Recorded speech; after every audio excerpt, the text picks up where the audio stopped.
망망대해 한복판에서 군함이 오랫동안 작전을 수행하기 위해서는 적재적소에 보급 물자를 받는 일이 무엇보다 중요할 텐데요. 아군 전투함이 물자의 부족을 느끼지 않고 최강의 전투력을 발휘할 수 있도록 언제 어디서든 연료와 무기, 식량 등을 지원하는 함선이 있습니다. 작전 해역 주변까지 접근해서 기동 전단의 원양 작전을 지원하는 군수 지원함이죠. 우리 해군 기동 전단의 작전 지속 능력을 높일 새로운 군수 지원함의 사업 추진 계획도 점점 구체화되고 있는데요. 우리 군의 군수 지원함을 알아보기 전에 구독, 좋아요, 알림 설정은 리얼웨폰 제작진을 아주 기쁘게 합니다.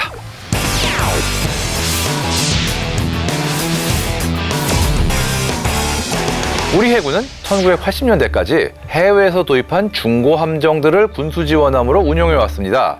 예를 들자면은 1982년에 도입했던 진안대의 소양함은 미 해군이 1950년대부터 운용하던 유조선을 영구 임대 형식으로 넘겨가던 함정인데요. 한 가지 문제가 있습니다. 일단 이런 외국산 배들로 말하자면 넘겨받을 당시에 이미 상당히 노후화가 된 그런 상황이었어요. 게다가 1980년대 이후의 환경에서는 군수 지원함으로 운용하기에는 크기도 작은 편이었고요. 심지어 수량까지 부족했는데요. 1980년대 우리 해군은 다양한 함정을 건조하며 대양 해군의 토대를 다지기 시작했고 1990년대부터는 급속도로 성장하고 있었거든요. 이러한 상황에서 노후된 데다 능력도 부족한 외산 함정을 계속 운용하기란 현실적으로 무리가 있었습니다. 그리하여 최초의 국산 군수 지원함인 천지급 3척을 건조했죠.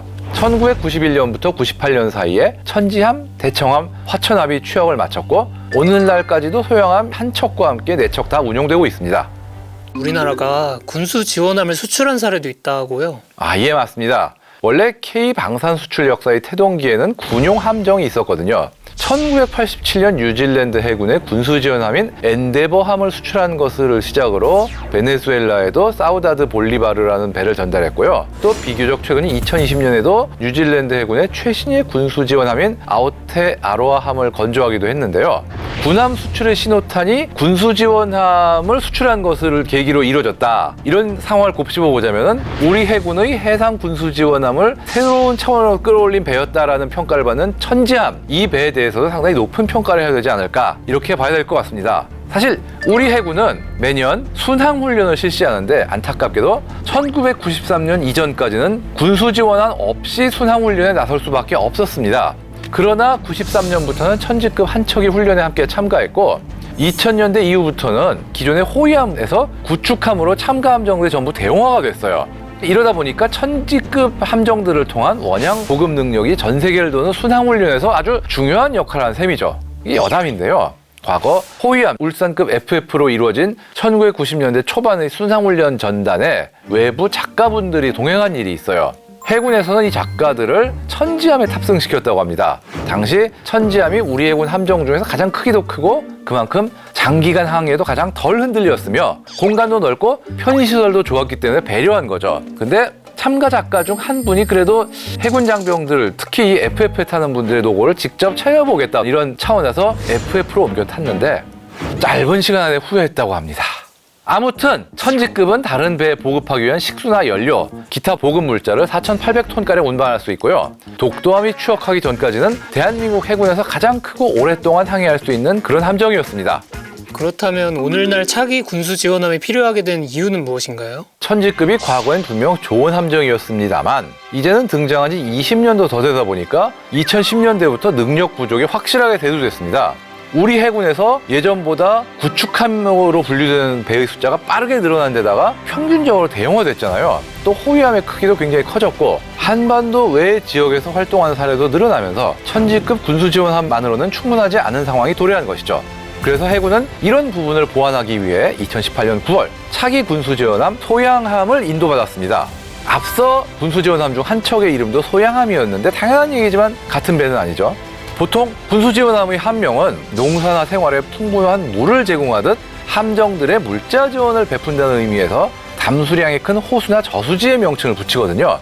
국내 호수 중에 무려 29억 톤 정도 되는 거대 호수가 있는데 내륙의 바다로도 불리는 소양호죠. 이 이름을 함정에 붙였을 정도니까 그 크기를 짐작하실 수 있겠죠? 천지함과 달리 덩치부터 엄청나게 큽니다. 기존 천지함은 만재 배수량, 즉 짐, 연료, 물 이런 거 다 실은 상태에서 9,200톤인데 소양급은 아무것도 안 실은 빈 상태인 경하 배수량만 해도 10,000톤, 만재 배수량은 무려 23,000톤, 즉 적재한 보급물만 따져도 천지급의 2.3배다. 어마어마하죠. 그렇다면 크기만 커졌냐?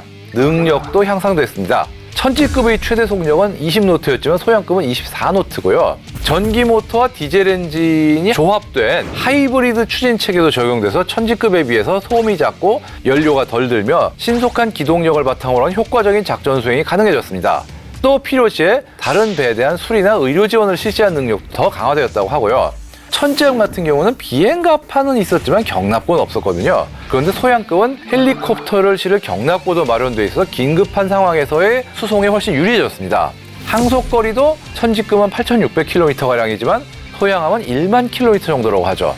이 무장의 숫자는 천지급보다 좀 줄었지만 대신에 펠럭스 CIW에서 설치되어 있기 때문에 유사시에 대한미사일 한 발 정도는 막아낼 수 있습니다. 흥미로운 점은 승조원의 수인데 천지급의 승조원 수가 약 130명, 그런데 소양급의 승조원은 140명 정도입니다. 이상하죠?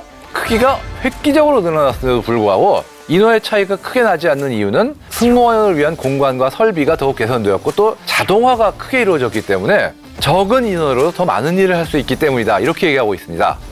현재까지 이 소양급은 소양함 한 척뿐이지만 천지함이 이제 노후화되면서 대체 수요가 생겼기 때문에 이번 함의 건조 사업을 지금 추진하고 있는 상황인데요. 이에 따라 올해부터 2028년 사이에 추가로 한 척을 건조해서 전력화까지 마칠 예정이고요. 현재까지는 이렇게 2척의 건조와 전력화가 확정된 상황입니다.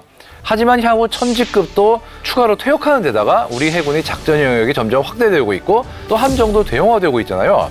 2030년 3만 톤급의 경항공모함과 한국형 차기 구축함 등이 활동하는 게 아니냐 뭐 이런 마스터 플랜까지 거론되고 있죠.